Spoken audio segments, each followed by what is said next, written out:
Do not take the compromised solution. Hi everyone, welcome to Minnesota, and this week we're doing a new series called God, Vision, and Exodus, where we look at receiving a God-given vision through the book of Exodus.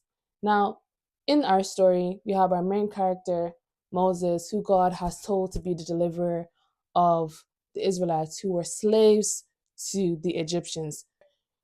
Moses would go to Pharaoh and be like, "Hey Pharaoh, can you let my people go?" And Pharaoh would either say yes and then change his mind, or say no, or give them a compromised solution. So for example, after the plagues of the frogs, Exodus chapter 8, Pharaoh was like, "Oh, I'll let them go." And then Pharaoh just changed his mind and said, "You people are not going anywhere. Go and sit down."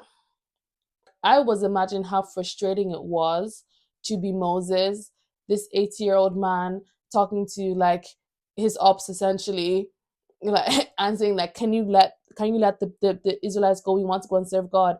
And every time he'd go on God's instruction, every time he went on God's instruction, Pharaoh said no.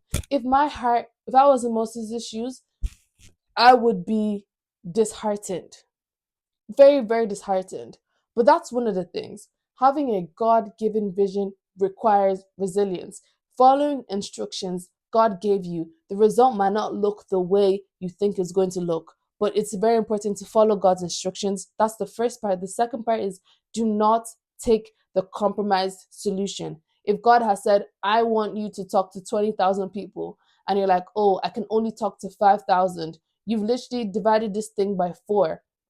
In the story with Moses, in the book of Exodus, Pharaoh was like, "Okay, I'll let you guys go, but don't take, not all of you can go, and only don't go too far." Or he'd say, "Oh, you guys can go, but make sure you leave your cattle here. Don't go." And Moses, by the strength of God, did not take the compromised solution. So when God has given you like a vision, like a big plan, like big picture, and you yourself are not big picture, it's important to lean on Him and keep going back and not to take the compromise solution.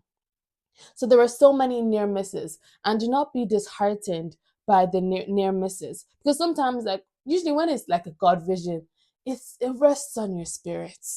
Like you're minding your own business and you're thinking about, oh, it just rests on your spirit. So you know it's something that you need to do, but it's only God that can give you instructions to do it. So as you go through with your God-given vision, and as you experience like the near misses and the turbulences and stuff, like go back to the drawing board, which is God,